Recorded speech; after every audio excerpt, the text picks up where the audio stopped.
un honor tener hoy de invitado al doctor Carlos Darío Aguilar, conocido desde hace muchos años en nuestra facultad. Él es médico egresado de la Universidad de Caldas, neumólogo egresado de la Universidad de Buenos Aires y trabajó durante más de 30 años como profesor de la Universidad de Caldas, y él es un gran entusiasta del arte que a quien le pedimos el favor de esta magnífica conferencia que nos va a dictar.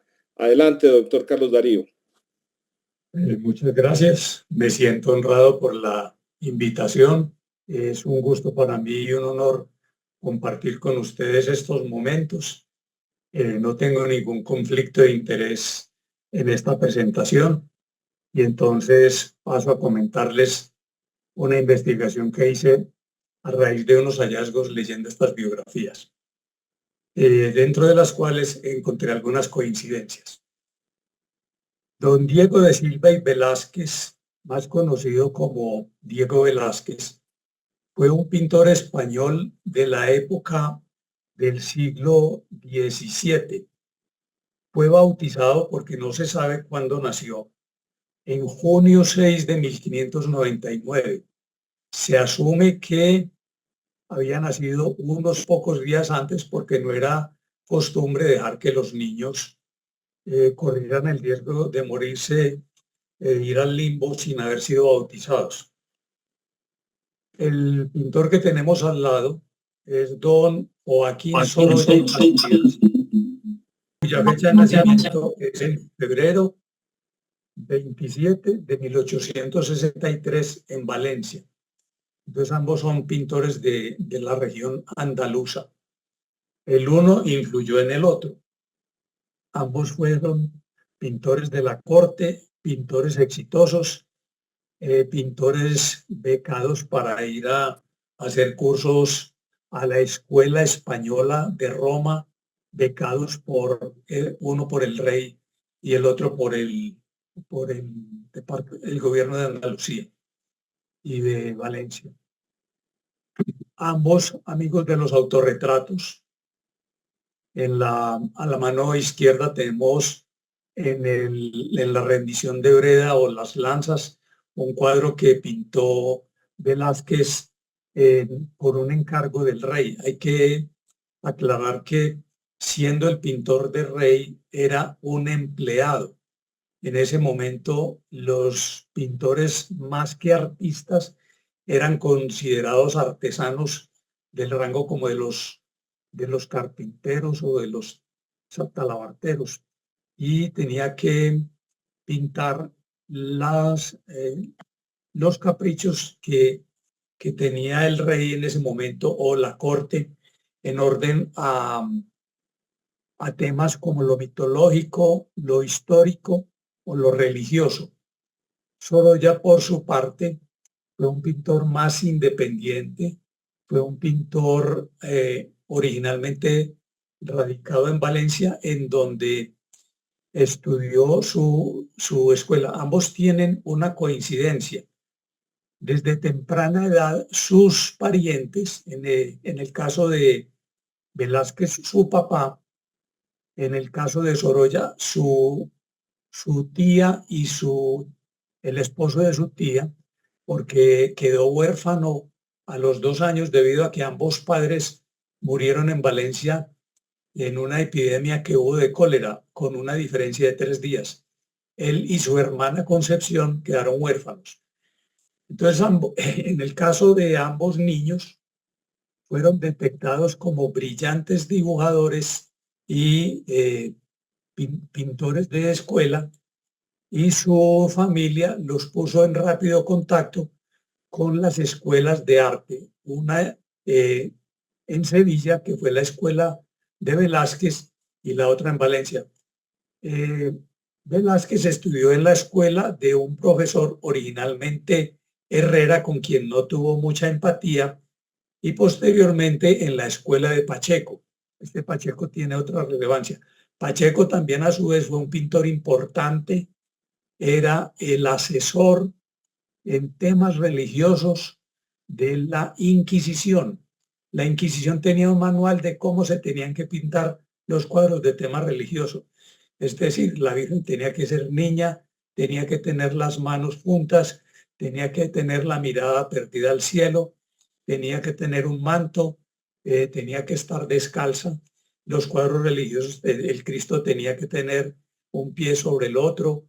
Era antirreligioso tener un pie en la crucifixión porque había una discusión de esas bizantinas si se usaron 3 o 4 clavos en la crucifixión de Cristo.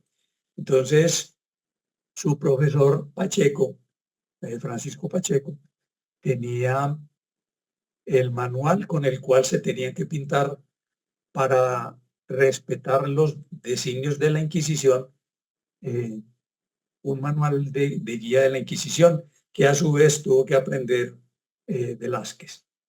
Sorolla, por otro lado, estudió en la Escuela de San Carlos de Valencia y ambos se graduaron como pintores con certificado, con diploma, antes de los 20 años. El diploma los autorizaba a montar academia, a pintar cuadros, a cobrar por su trabajo y a tener alumnos. Sorolla inició rápidamente su escuela de alumnos, Velázquez sí fue un poquito más reticente. Sorolla, por su parte, entonces llamamos la primera coincidencia, que son andaluces y que entraron muy temprano a estudiar pintura. Hay un contrato del papá de Velázquez en donde lo entrega a la edad de 9 años a Pacheco, en donde Pacheco le tiene que dar comida, vestido, implementos y techo y la educación. Y el papá se obliga a ir suministrando un estipendio para eso. Los tíos de Sorolla también invirtieron en él metiéndolo a la Escuela de San Carlos de Valencia. Aquí viene la primera curiosidad que me llamó la atención a mí, por la cual hice la investigación de sus biografías. Pacheco tenía una hija que en la convivencia que tenía el alumno con Pacheco, es decir, don Diego, y su hermano Juan, la hija de su profesor se llamaba Juana Pacheco. Juana Pacheco se casa con Diego Velázquez apenas termina la escuela con su profesor. Es decir, él se gradúa de 19 años y a los poquitos meses se está casando con Juana Pacheco. Velázquez, por su parte, se gradúa de pintor y empieza a trabajar en el laboratorio de un fotógrafo que se llamaba Rogelio García. Rogelio García tenía una hija muy bonita de nombre Clotilde. Y entonces él estaba enseñando fotografía y Sorolla, acordémonos que en esa época de finales del siglo XIX ya existía la fotografía, pero era solo en blanco y negro. Se estilaba ponerle color de acuarela, que eso lo vi yo en los años 60 y 70 aquí en Colombia, que ACFA vendía unos colores especiales para las fotografías en blanco y negro. Ese trabajo lo hacía Sorolla, se enamoró la hija de su profesor de fotografía y terminó casado con ella también, que se llamaba Clotilde. Aquí entonces tenemos un parangón entre ambos pintores y un tema recurrente en la obra de ellos, que son los espejos. Y los espejos como entrada a otra dimensión, como entrada a la intimidad, como un recurso pictórico importante, muy de la época del siglo XVI.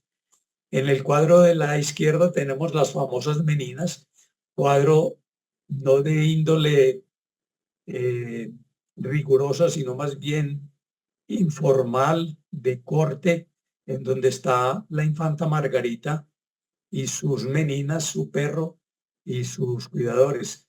Al fondo en el espejo se dice que los que están reflejados son los reyes y el que está con la orden de que le habían otorgado religiosa es Velázquez haciendo un autorretrato, emulando a su ídolo porque lo admiraba profundamente después de un viaje que hizo de Valencia a Madrid a visitar el Museo del Prado. Tenemos la familia de Sorolla. En ella vemos entonces a Sorolla reflejado en el espejo, a su esposa Clotilde, a su hija mayor Concepción, a su hijo Joaquín y a su niña menor que se llamaba Elena. Ambos entonces tuvieron también que cumplir con los designios de, de las órdenes que se les impartían por parte de sus patrones, en ambos casos la corona. En el caso de don Diego Silva y Velázquez, le dieron la orden que pintara a Sor Francisca Pacheco, que había sido más o menos una patrona de monjas en Madrid y que tenía un, un estamento para canonizarse. Y a Sorolla le encargaron a una monja que era de clausura de la orden de las monjas benedictinas en Valencia. Por su parte, ambos terminaron siendo pintores de la corte. A don Diego Silva y Velázquez, después de que por intrigas, cuando muere el rey y asume Fernando IV, es solicitado por el conde duque de Olivares mediante palancas, porque el conde duque de Olivares era de Sevilla y tenía conocidos en la corte. Entonces su profesor Pacheco le pidió el favor de que intrigara a favor de él para que el rey solicitara su presencia, lo que además de darle títulos y honores, le mejoraba los niveles de ingresos. Entonces el rey, por intermedio del conde duque de Olivares, que era el regente, pide que eh, Diego Velázquez sea trasladado a Madrid, orden que cumple a cabalidad, recibiendo casa y sueldo. El sueldo era fijo, pero además le pagaban los encargos en escudos de oro de acuerdo con las obras que fuera ejecutando y que estuvieran a satisfacción del rey y de la corte. Por su parte, el que tenemos a la derecha es el rey Alfonso, que reinó a principios del siglo XX en Madrid y era amigo personal de Sorolla. Estuvo pintado entre los personajes de la corte. Este rey terminó exiliado en Roma y no es muy del gusto de los españoles. Este terminó siendo el abuelo de Juan Carlos y terminó en una vida disoluta en Roma, dilapidando la pensión que tenía a cargo de los españoles. Ambos son entonces pintores de la corte. Por su parte, esta es un encargo hecho a Velázquez. Este cuadro reposa en uno de los museos de Londres, en el British Museum. Es un cuadro de tamaño pequeño, más o menos de 45 por 60, en el cual él vuelve con el tema de los espejos y retrata a una Venus. No sabemos quién posó para el cuadro, pero se destaca en su ejecución un excelente manejo de las proporciones anatómicas y del colorido de la piel. Este fue un cuadro que se salvó de un naufragio porque este cuadro originalmente iba para Escocia y terminó en Londres. Por su parte, Sorolla convenció a su esposa, quien era muy tímida, muy recatada, muy española de principios del siglo XX, de que posara para un cuadro y ella lo hizo pues casi a desgano.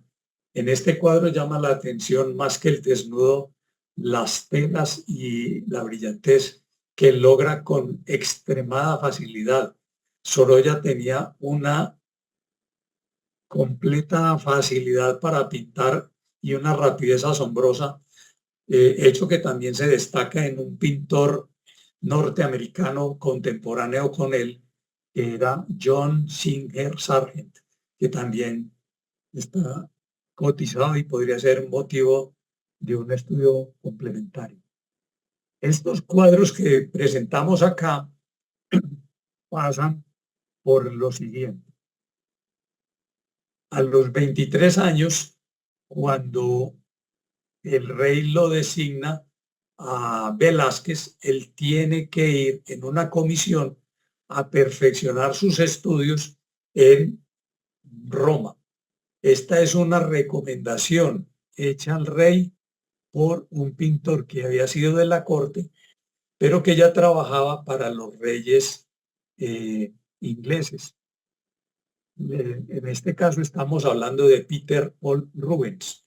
Rubens, que era un pintor holandés, había pasado por la corte española, había trabajado para los reyes, después había sido pintor en Holanda y por solicitud del rey de Inglaterra y de la reina, en ese momento era pintor de la corte, diplomático, y dice la historia que también era espía, espía del rey de Inglaterra. Y entonces, por intermedio de Rubens, Rubens admira la obra de Velázquez, pero le dice que todavía le falta, que tiene que ver más mundo, ver otras técnicas, hacerse más internacional y logra que el rey comisione a Velázquez para que vaya un año a la Escuela de Pintores de Roma, que ya existía en ese momento. Acuérdense que el Reino de España conquistó Nápoles, conquistó Milán y estuvo arraigado en Roma. Entonces, de la época de Velázquez queda de tarea que tenía que presentar a Madrid ese cuadro que tenemos a la izquierda. De la época de Sorolla en Roma, él es becado por Valencia y tiene que estar mandando informes de sus obras, que generalmente fueron de formato pequeño, para no gastar mucho en envíos. Entonces tenemos ese de unas calles de Roma. Además, tenía que pintar sobre temas históricos específicos que le pedían, por ejemplo, la invasión de Napoleón a España por allá en 1802, 1806 y los fusilamientos del 2 de mayo, que ese era un tema recurrente que le pedían a los pintores y sobre los que se hacían concursos, y los premios que otorgaban eran las becas para ir a Roma. La concesión de la ida a Roma para Sorolla fue porque ganó un concurso, pero con otro cuadro. En esa estancia, uno de los cuadros que tuvo que pintar fue los de los fusilamientos del 2 de mayo, que ya conocemos, uno muy clásico que está en el Museo del Prado, pintado por Goya. Este es un cuadro de total reverencia, a mí me inspira una profunda reverencia. Es un cuadro recurrente en el tema religioso de don Diego Velázquez. Este fue pintado más o menos en 1625, estando muy joven. Pienso que sus mejores obras fueron a edad muy temprana. Y aquí viene la discusión que le imponían el manual de la Inquisición. Miren que los pies no están uno sobre otro, sino que está clavado con 4 clavos, un pie al lado del otro. Y eso pues era una de las discusiones que se tenían en la Inquisición. Este cuadro a mí me conmueve profundamente. Por su parte, uno de los cuadros que pintó Sorolla en su estancia en Roma y que es de tema religioso, es este que lo sometió a concurso. Él omitió el momento de la crucifixión de las tres cruces y prefirió la hora del crepúsculo cuando ya todo había pasado, cuando ya había hecho el descendimiento y cuando ya los personajes se iban para, para el Sabbat en Jerusalén.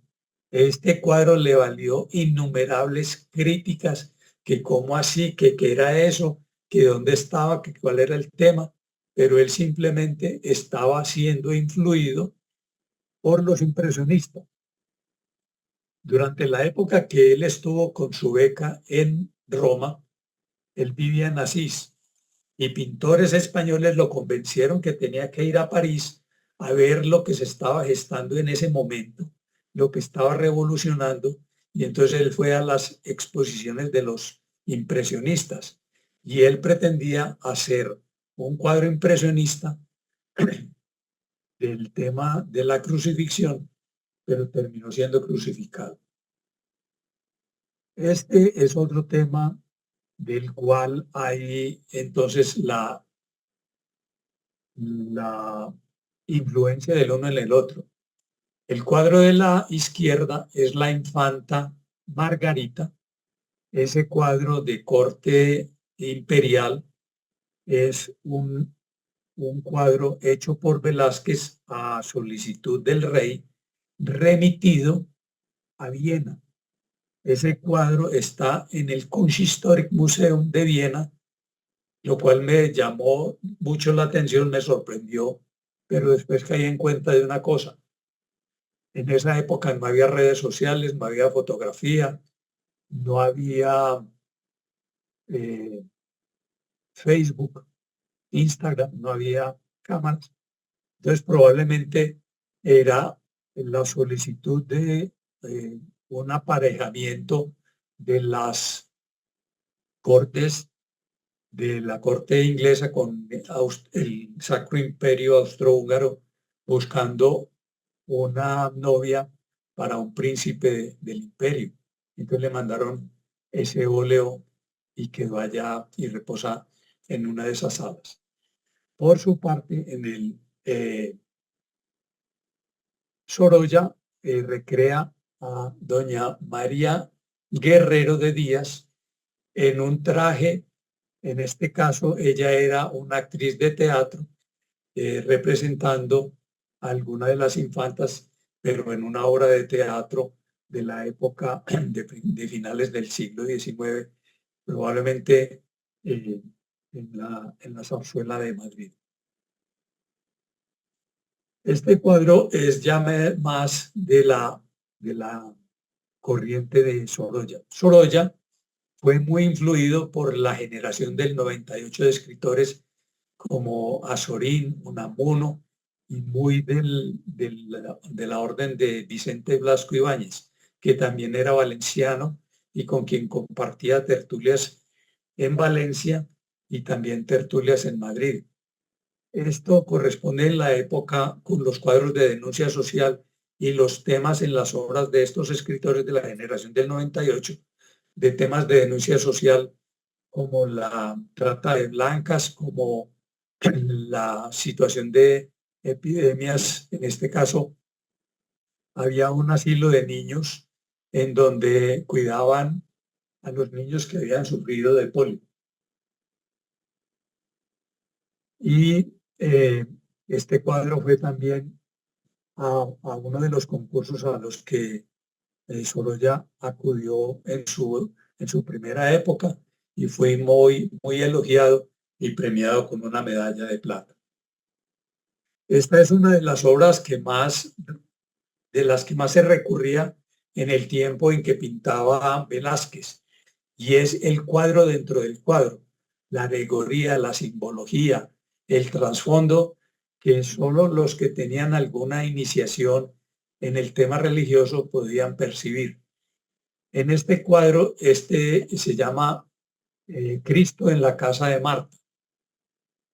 El tema pretende ser una criada haciendo de cocinar y es el servicio al otro. Cuando Cristo estuvo en la casa de Marta, dice la historia bíblica que fue atendido y fue servido cuando la muerte de Lázaro. En el cuadro de hoy, de contemporáneo con Velázquez, él pretende recrear la escena bíblica, pero a su vez una escena actual. Es de destacar un tema contemporáneo con Velázquez. Velázquez estuvo al mismo tiempo en Valencia con otro pintor, con dos pintores muy importantes. Uno de ellos, Alonso Cano, y el otro, Francisco Zurbarán. Francisco Zurbarán es en España por antonomasia el pintor de bodegones.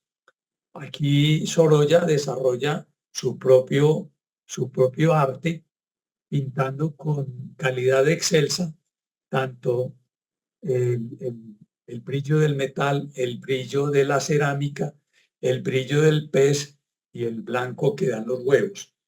Hay quien le pone alegoría de tema religioso, pero eso sería pues tema de una conferencia completamente distinta, sobre todo en las alegorías que tiene Zurbarán en sus bodegones con el tema religioso.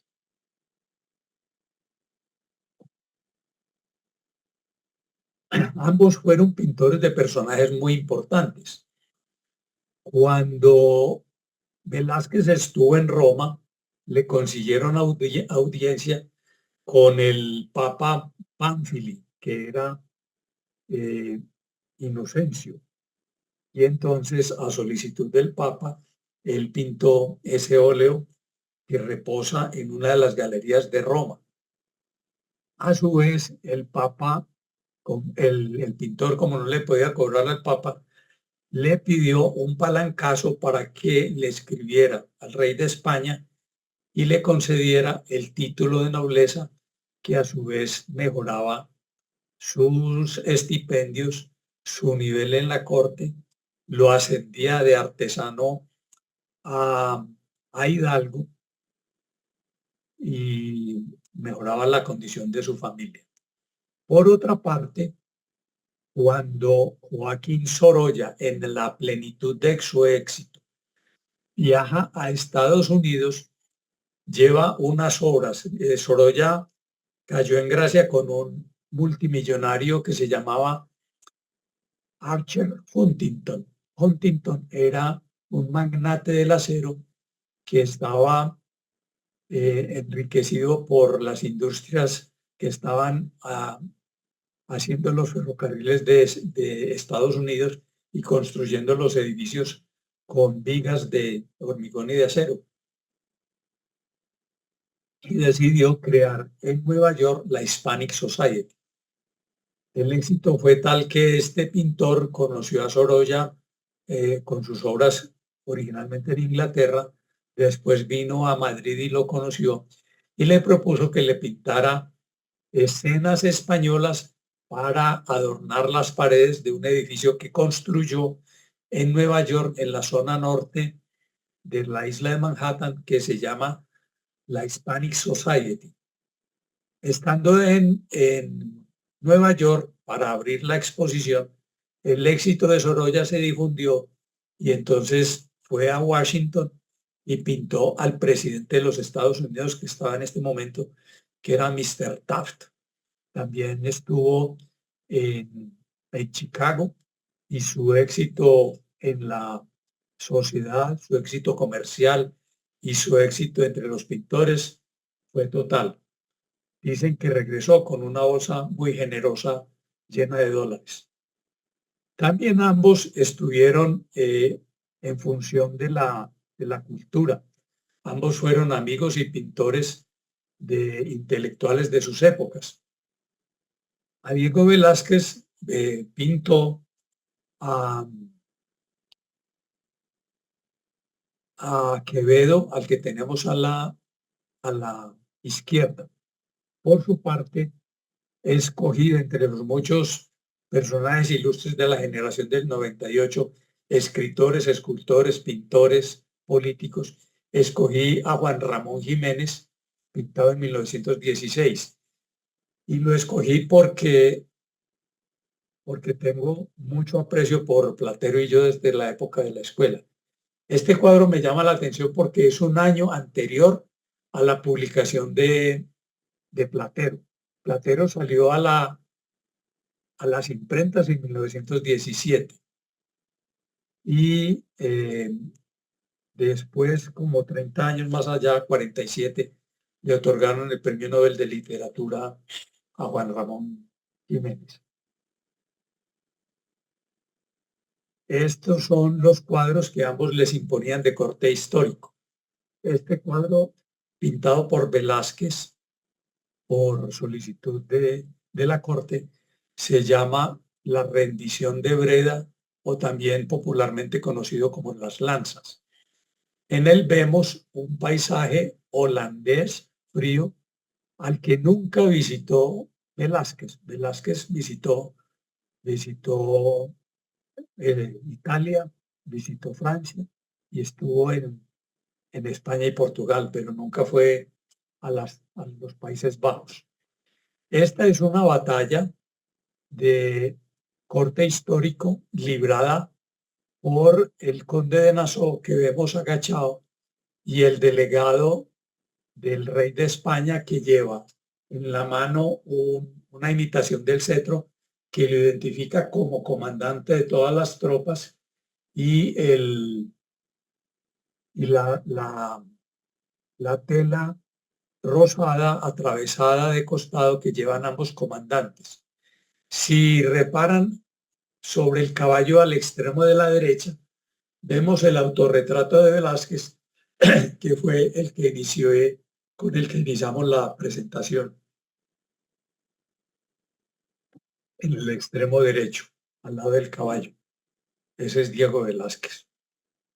Él conoció al comandante de la brigada española que dice los historiadores que ilusoriamente está tomando las llaves de Nassau cuando realmente ya la había tomado por la fuerza. Cuando hace la rendición, el conde de Nassau le entrega las llaves, pero es más un gesto simbólico.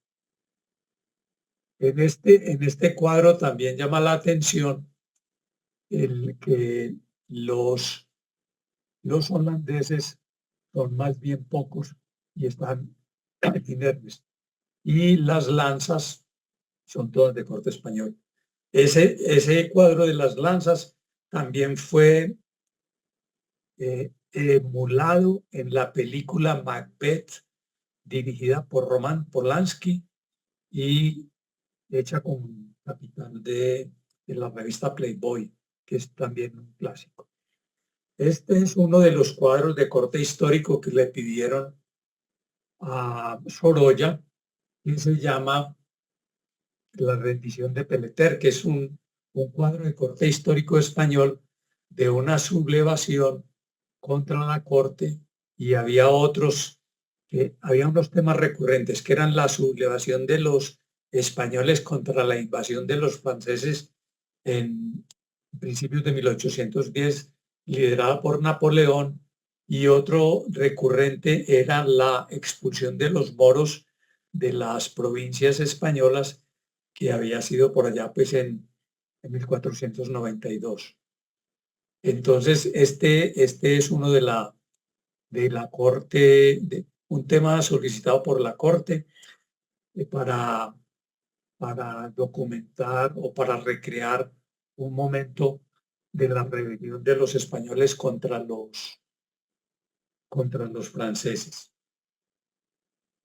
Volviendo a Velázquez, tenemos este cuadro también que está en el British Museum, de tamaño pequeño, tiene más o menos 40 por 60. El tema original era las hilanderas, pero el cuadro contemporáneo de las hilanderas que vemos en el primer plano se recrea con el cuadro del fondo, que es el mito de las parcas, del tema de la mitología griega. que las parcas eran tres, una que hila, una que mide y otra que corta. Recuerde que la que corta se llamaba atropos, de donde viene la famosa atropina. Y el cuadro que vemos atrás es también sobre el tema mitológico griego de las tres parcas. Y aquí son las hilanderas. Siguiendo con el tema de las telas, este es de los cuadros. Este cuadro podría resumir toda la obra pictórica de Sorolla. Todo lo que Sorolla fue está resumido en este cuadro. En este cuadro tenemos a su esposa Clotilde y a su hija mayor, que también la bautizaron Clotilde. Clotilde en este momento, en el momento de este cuadro, es una quinceañera que se está recuperando de un proceso que le llevó un año, que la tuvo postrada al borde de la vida y de la muerte por una tuberculosis. Aquí hay otra coincidencia. Ambos pintores tuvieron 3 hijos, de los cuales 2 fueron mujeres y un hombre. En el caso de Sorolla eran Clotilde, Elena y Joaquín. En el caso de Velázquez eran Juana, Diego y el nombre de la hija menor no lo recuerdo, pero se murió siendo pequeña. Aquí vemos el blanco sublime, los pliegues, los velos, las telas, la playa, el mar. Sorolla fue un pintor del mar, fue un pintor de la playa, fue un pintor de pescadores, fue un pintor de la faena de pesca, de los barcos, de los bueyes, de la faena de pesca, de las esposas de los pescadores recogiendo en canastas lo que habían traído. Esa, a su vez, fue una influencia de un pintor que él conoció holandés en su estancia en París, que por esos tiempos estaba exponiendo en París. Aquí vemos la faena de ambos. En este caso, de la izquierda tenemos un cuadro pintado por Velázquez dedicado a su profesor suegro, que es Francisco Pacheco. Francisco Pacheco, como dijimos entonces, lo tuvo como alumno. Pacheco fue capaz de reconocer que su alumno lo había superado. Si ustedes buscan en Google, hay un cuadro que se llama La presentación a los magos, la adoración de los magos. En ese cuadro está Velázquez con toda su familia. Velázquez posa como un rey mago, pone a su suegro como un rey mago, pone a su esposa como la Virgen María y pone a su hija Juana recién nacida, todavía bebé, como el niño Jesús. Entonces, dentro del ámbito de sus talleres, Velázquez pinta a su suegro y pinta también a su siervo. Este siervo era un empleado. En ese momento se podía tener siervos y les daban la manutención. Este siervo le preparaba los materiales de pintar, los pinceles, los óleos, los aceites, los lienzos. Y era tan acucioso que aprendió a pintar viendo a su maestro. El cuadro que vemos es un cuadro que pintó Velázquez de su empleado y reposa en el Museo Metropolitano de Nueva York. De él hay cuadros expuestos en el Prado. Ya para terminar, entonces, tenemos aquí a 2 personajes contemporáneos de Sorolla. A pie de los cuadros están los nombres y las fechas, De la generación del 98 tenemos a don Pío Baroja, pintado en 1912, y de nuestro grato corazón y recordación tenemos este óleo sobre lienzo pintado en 1920 del doctor Gregorio Marañón, que ustedes lo recuerdan como historiador, endocrinólogo, filósofo, eh, maestro de la ética, eh, semiólogo, todo un proverbio de la medicina española que también nos tocó en la época en que estuvimos en la universidad y que nuestros profesores nos recomendaban su lectura. Esto es todo lo que tenía para presentarles. Algún comentario, algún aporte es bienvenido. Espero que hayan estado entretenidos y la presentación haya sido de su gusto. ¿Algún comentario?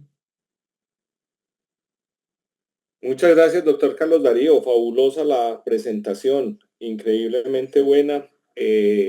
A mí siempre, siempre he sido admirador de la obra, sobre todo de Velázquez, de quien han dicho que Las Meninas es tal vez el cuadro mejor pintado de toda la historia. El que hablaba de ello era Salvador Dalí, que ustedes buscan, que fue inspiración para él y fue inspiración desde hace 400 años. Muchísimas gracias por tan interesante y tan bonita conferencia. ¿Alguien tiene algún otro comentario? Hola, buenas noches. Profe, no, agradecerle realmente por una presentación tan buena. Para recomendar de pronto un capítulo al que le interese, que me recordó un poco con la charla, y es de Foucault. Se llama Las palabras y las cosas. El capítulo 1 es sobre las meninas, como decía el doctor Campo Elías, y es un ensayo solo hacia la obra que me parece muy interesante por si de pronto no lo conoce. Gracias. Bienvenidos los aportes. Lo buscaremos. Yo, profe, qué bonita conferencia, qué viaje a través de estilos y, por ejemplo, cuando usted puso el cuadro que le criticaron, justamente cuando se había inspirado en el impresionismo, fue muy bonito cómo usted lo cuenta y lo que precisamente le causa a uno decir como ese cuadro no cuadra para lo que él hacía, qué fue lo que le pasó y bueno. Yo le quería hacer una pregunta bien personal porque yo sé, profe, que usted ha viajado a muchos de los sitios donde están estos cuadros y usted ha estado en algunos de los grandes museos. De los pintores que usted mencionó, ¿qué cuadro, aparte obviamente de las meninas, qué cuadro usted vio de frente que es imposible que le haga justicia a las fotos que de pronto nos mostró? Y cuéntenos un poquito cómo fue ver ese cuadro. A mí le voy a dar una anécdota. Estando en el colegio, Salvat sacó una colección de 100 temas, entre ellos muchos de la generación del 98. Y había uno que se llamaba Las 100 obras maestras de la pintura. Y ahí está un cuadro de Sorolla, que son unos niños desnudos en la playa, y el Cristo de Velázquez. Cuando me paré en Madrid en el Museo del Prado frente al Cristo de Velázquez, ninguna pintura le hace honor a la solemnidad, a la profundidad, al rigor, a la espiritualidad que tiene ese cuadro cuando uno lo ve, independiente de que usted sea creyente o no creyente. Pero la solemnidad del Cristo crucificado a mí me conmovió profundamente y me declaro profundamente admirador. Si me tuvieran que decir cuál es el pintor preferido suyo, para mí es Sorolla, pero la solemnidad del Cristo es profunda. Complementando ahí lo que usted quiere, digamos, de esas obras, yo en España, donde más hay obras de Velázquez es en el Palacio del Escorial. Casi una sección grande del Palacio del Escorial, donde estaba de la época del rey Fernando. Él era el pintor de la corte y hay muchos cuadros que uno los ve directamente, que se queda pues, no queda en la zona de los museos, sino queda pues en una zona más lejana y que es también un sitio muy bonito para visitar. Inclusive en el Escorial es donde están los restos de casi todos los reyes españoles desde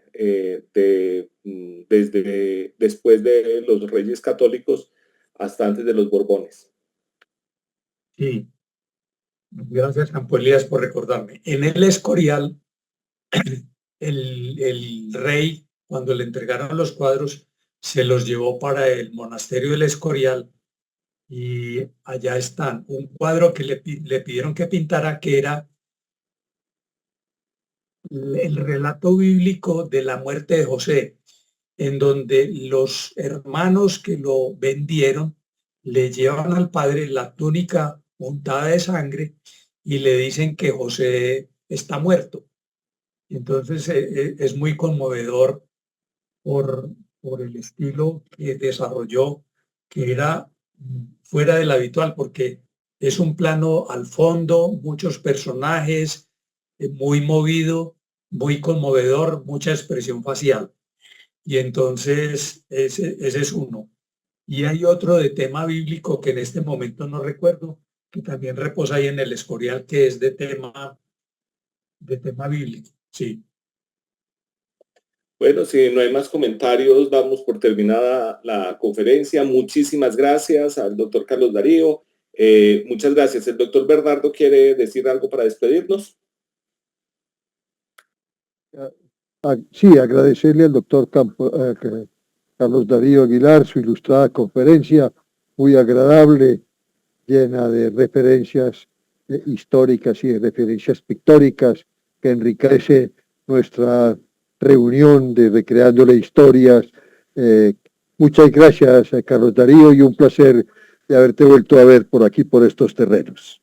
Muchas gracias a ustedes por compartir este espacio conmigo. Buenas noches. Buenas noches para todos. Gracias por asistir.